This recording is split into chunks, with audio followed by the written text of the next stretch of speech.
Nous sommes le bienheureux de se retrouver ce matin pour adorer le Seigneur.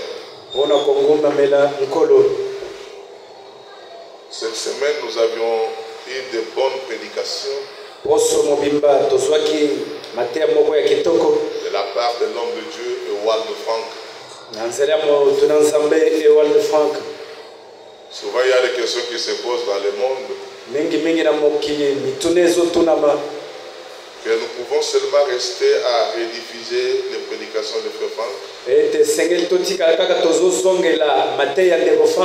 Nous avons dit oui. Parce que c'est ça même la prédication qui prépare l'épouse pour l'enlèvement. C'est pourquoi il avait dit dans une des lettres circulaires, ce sont les prédications et les lettres circulaires qui constituent les cris de minuit, qui constituent la nourriture pour l'épouse. Le mercredi, il a dit ceci: rien ne sert d'être sauvé. Ça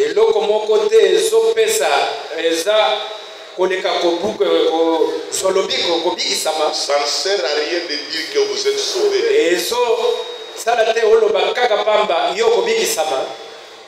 Vous pouvez être sauvé, mais vous restez sans rien faire avec ce salut. Vous êtes zéro. Celui qui se dit qu'il est sauvé, il doit amener son salut chez son prochain, chez son entourage, chez ses frères, partout il est. Il doit aller témoigner qu'il est sauvé et amener les âmes à Christ. Il dit que vous pouvez dire que moi je suis sauvé, c'est tout. Il dit que vous ne comprenez rien. Vous êtes sauvé, mais ne vous arrête pas là-bas. Amène le salut à tes amis. Amène le salut à ton entourage. Amène le salut dans ton quartier. Il dit le temps que nous sommes, c'est le temps que nous devons plus mûrir notre témoignage. Il ne faut pas que les gens de dehors, de ton entourage, trouvent une pierre d'achoppement. Tu peux avoir un domestique. Il doit voir ton salut. Tu dois avoir un chauffeur, une sentinelle, ou celui qui vit avec toi. Tu dois jouer ton rôle. C'est les conduire à Christ. Même si tu ne connais pas prêcher, il dit la vie que tu dois mener vis-à-vis de cet homme-là doit nécessairement l'attirer vers toi. Souvent les gens ont peur de venir parce que c'est nous-mêmes nous les avons scandalisés. C'est nous-mêmes nous avons mal comportés. C'était ça le nœud de la prédication de mercredi. Hier samedi, il a parlé sur l'essence et le but du lavage de pieds. Il a dit nous avons 3 ordonnances. Il dit ce sont des ordonnances. Ces ordonnances-là sont des commandements d'amour. Le lavage de pieds, la Sainte Seine, et des baptêmes d'eau. Il dit tout chrétien doit accomplir ça. Il a pris l'exemple de Pierre qui ne voulait pas que le Seigneur relave le pied. Il a dit Pierre, il est avantageux que je te lave le pied. Et après vous allez laver les autres. Pierre ne comprenait pas. Le Seigneur lui a dit, tu comprendras. Le temps va venir. Est-ce que vous connaissez c'est quel temps? C'est notre temps. C'est le temps du Saint-Esprit. Pendant que Jésus faisait la Sainte Seine, le lavage de pieds, pendant que même les apôtres en ce temps-là baptisaient même les gens le baptême, il dit qu'il ne comprenait rien. Pourquoi il a prophétisé que les jours vont venir, vous allez comprendre. Pour qu'ils comprennent, Jésus a dit, le Saint-Esprit viendra. Il prendra tout ce qui est à moi. Il vous l'enseignera. Et lui vous conduira dans la vérité. Amen. C'est notre temps ici. Alors Pierre voulait refuser, mais Jésus a fini par le laver. Il a dit, nous aussi, nous ne pouvons jamais refuser le lavage d'eau. Malgré les circonstances, malgré des problèmes, nous devons les arranger de la manière à y participer au lavage d'eau. À la Sainte Seine. Il dit, si vous n'arrivez pas à accomplir ça, il a dit que vous n'aurez pas de part avec le Seigneur. Je pense que vous comprenez. Vous n'aurez pas de part avec le Seigneur. Vous ne pouvez pas refuser le lavage de pieds. Nous sommes obligés à le faire. Il dit, quand vous le faites, ne choisissez pas. Lavez tout, frère. Lavez toute sœur. Il dit, le lavage de pieds, d'abord, c'est l'acte de l'obéissance envers Dieu. Il dit la même chose quand vous implorez que le sang de Jésus tombe sur moi. Que le sang de Jésus me purifie. Il dit que le sang va te purifier si réellement le Seigneur voit l'obéissance en toi. S'il n'y a pas d'obéissance, tu peux prier, le sang ne viendra jamais sur toi. Le Seigneur ne te pardonnera pas. Il nous pardonne, c'est parce qu'il a vu en nous l'obéissance. Il dit la même chose avec le lavage de pieds. La Sainte Seine, c'est la preuve que nous obéissons à Dieu. Amen. Il dit c'est l'acte de la communion intime envers tes frères. Il dit, vous ne pouvez pas prier dans une assemblée toujours avec des problèmes. Non, là vous ne priez pas. Il y a même d'autres qui ne se saluent même pas. Il y a d'autres même quand ils se regardent, ils se voient des ennemis au sein de l'assemblée. Il dit non, recommencez votre expérience. Dans l'assemblée, on ne peut pas avoir des ennemis. On ne peut pas avoir de problèmes. Tout doit être arrangé pour que la communion intime soit réelle.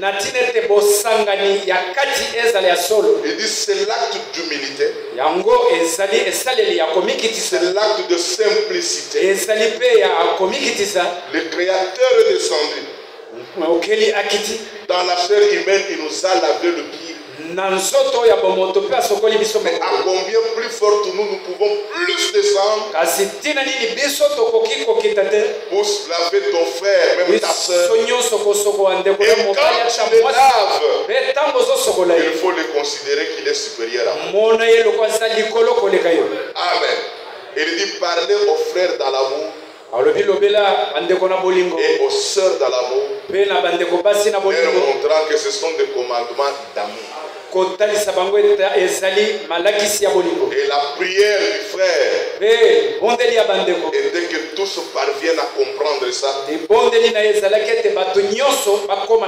ce matin il dit, nous avons peu de temps pour l'église du Seigneur. Nous sommes déjà à la fin. Et tout ce que le Seigneur pouvait faire, il a déjà fait. Tout à l'heure, il a dit, nous sommes à la fin. Il n'y a rien à traîner sur la terre. C'est le moment de se donner au Seigneur. Frère David parle sur l'absence du roi. Nous avons chanté tout à l'heure. Béni sois-tu, notre tendre maître. C'est toi notre roi que nous voulons être à toi. Nous ne sommes pas pour nous-mêmes. Nous sommes pour notre roi. Jésus a prophétisé ce temps. Il avait prophétisé ce temps. Qu'est-ce qu'il avait dit? Il dit, lisons ça. On se tient debout pour la lecture. Nous sommes dans Jean chapitre 16. Vous allez voir comment il a prophétisé ce temps merveilleux. Jean 16, le verset 12. J'ai encore beaucoup de choses à vous dire. Mais vous ne pouvez pas le porter maintenant. C'est-à-dire que quand il pouvait dire la profondeur, personne ne pouvait pas comprendre. Même le temps de lavage de pied, Pierre ne comprenait pas. C'est pourquoi il voulait refuser. Mais Jésus a dit, je vais te laver. Maintenant il dit encore beaucoup de choses. J'ai encore beaucoup de choses à vous dire. Mais vous ne pouvez pas les comprendre maintenant. Vous ne pouvez pas les porter maintenant. Alléluia. C'est-à-dire le temps à laquelle nous sommes.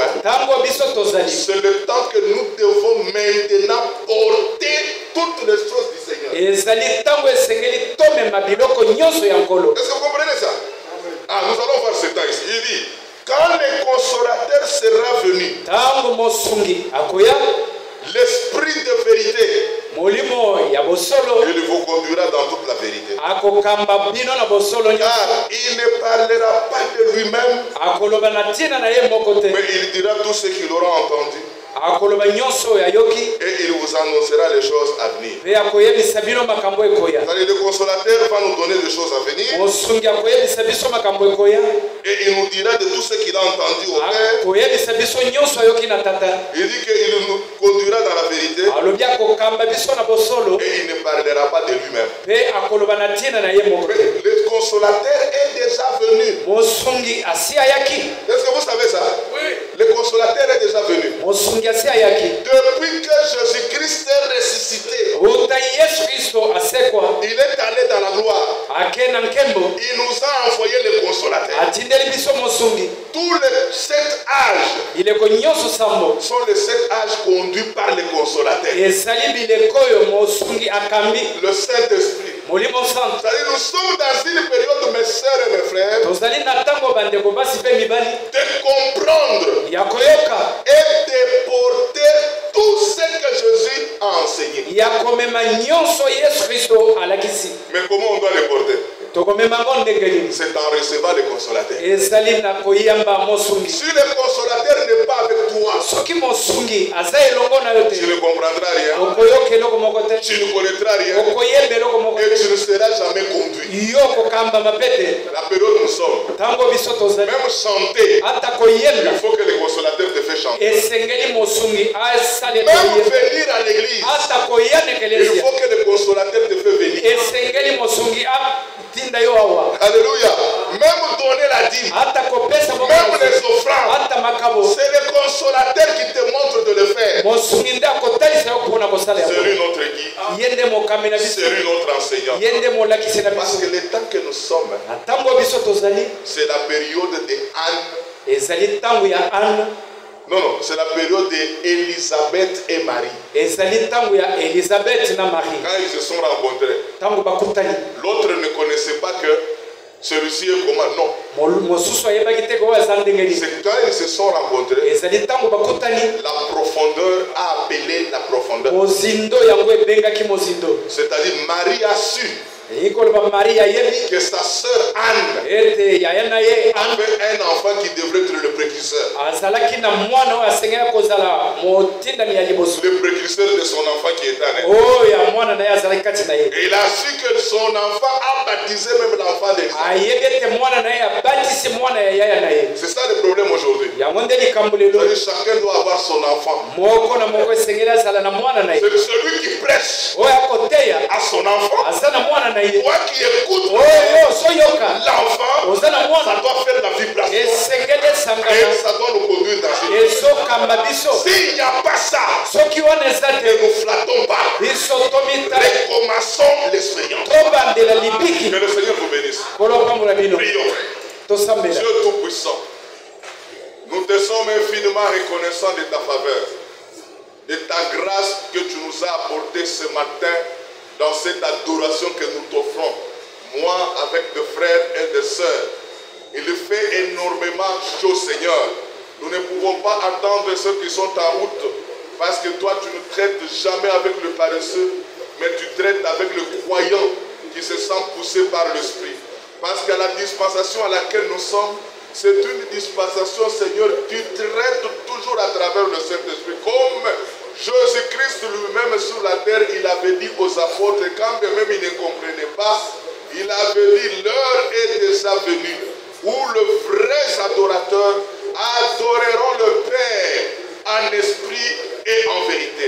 C'est pourquoi nous te le demandons, Dieu, de nous oindre ce matin, que le cher Saint-Esprit soit dans nous, Seigneur, pour que nous comprenions convenablement ta parole, que le Saint-Esprit nous pousse dans l'action, Seigneur, dans les actes, dans les comportements. C'est pourquoi, avant quoi que ce soit, pardonne nos fautes, pardonne nos erreurs, pardonne nos péchés, regarde-nous à travers le sang précieux de Jésus-Christ, Seigneur. Donne-nous la foi, donne-nous l'obéissance, Seigneur. Et c'est l'acte de l'Esprit. C'est pourquoi nous te le demandons aujourd'hui, que tu agisses à travers l'Esprit, Seigneur, afin que notre cœur soit abondé de joie pour te louer et pour t'offrir. Sois béni et sois loué, Dieu. Nous commençons ce culte et nous voulons la terminer avec toi sous ta conduite. Au nom du Seigneur Jésus-Christ, notre Seigneur et Sauveur. Amen. Que le Seigneur vous bénisse. Asseyons-nous. Quand vous êtes assis, pensez à une sœur qui est malade. C'est la femme de notre frère Eliakim. C'est le jeu de la femme. Bon, la femme du frère Eliakim. Prions pour elle. Que le Seigneur fasse grâce. Dieu Tout-Puissant, nous te sommes infiniment reconnaissants parce que nous croyons que c'est toi qui es notre guérisseur. Nous croyons que l'œuvre de la croix, ça fait 2000 ans, Seigneur, nous étions guéris. Mais aujourd'hui, nous demandons, Seigneur, d'accorder cette guérison à notre sœur, qu'elle se sente bien pour reprendre le chemin de l'Église. Pardonne ses erreurs et pardonne-nous, Seigneur, que ton maître sûr apporte la guérison divine au nom de Jésus-Christ. Pense aussi à tous les autres, Seigneur, qui sont malades en ce moment, que tu leur fortifies afin afin qu'ils reprennent le chemin au nom de Jésus-Christ. Amen.